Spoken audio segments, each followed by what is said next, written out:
Woke up to the sound of a tow truck in my driveway, illegally towing my car away. I ran outside in my pajamas, still barefoot. Hey, what are you doing? The guy operating the controls turned around and my stomach dropped. It was Samson, my best friend since middle school. He owned his own towing company and looked at me with absolutely zero guilt on his face.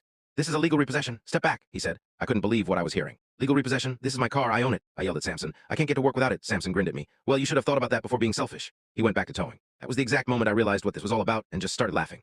You see, 2 months ago, I married my wife. It was a small wedding with 30 people in our backyard because we were broke. During the reception, Samson stood up to give a toast. He pulled out an envelope, walked over to us, and handed it to my wife with a big grin on his face.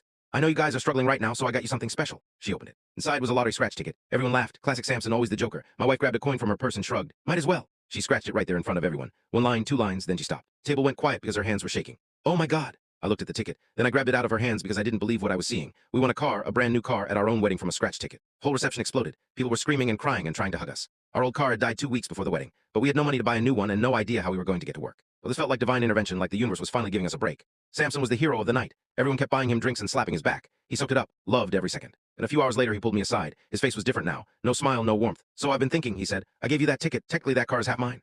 I laughed, thinking he was joking, but he wasn't. I think you should sell it and split the money with me. I stared at him. You're serious? Dead serious? He answered. That ticket came from me. I deserve half. I put my hand on my head. Samson, you have money. Your parents come from money. You have your own company. This car is worth like $3 grand. You don't need the $1,500. Samson scoffed at me. I don't care what I need. I want what's mine. I told him no. It was a gift. That's how gifts work. You don't give someone a present, then ask for half of it back.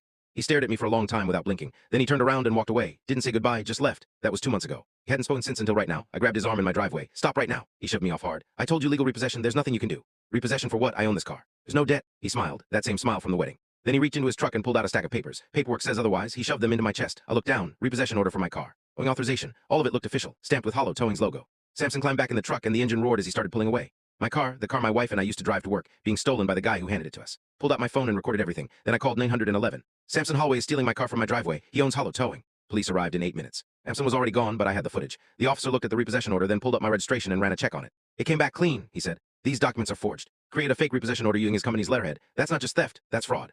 I filed a police report that same morning. Then I went downtown and filed a formal complaint with the city licensing board. Weeks later, the city held a hearing. Samson walked in like he owned the place, suit and tie, confident smile, like this was all a big misunderstanding and he'd charm his way out of it. The board held up the papers he gave me. Mr. Holloway, did you create these documents? He smiled. Those are standard forms. The lawyer narrowed in on him. Standard forms for a lien that was never filed. We checked the records. There's no repossession order on this vehicle. We made it up using your company's position. Samson shifted in his seat. There was a verbal agreement. A verbal agreement doesn't give you the right to forge documents, the lawyer interrupted. Samson's face went red. Then he snapped. That car should have been mine. I gave him that ticket. The room went silent. He just admitted it in front of everyone. The board ruled unanimously. Towing license revoked permanently. His case was referred to the district attorney for criminal charges. Samson jumped up. You can't do this. My father built this company. The board chair didn't blink. Your father built the company. You just destroyed it.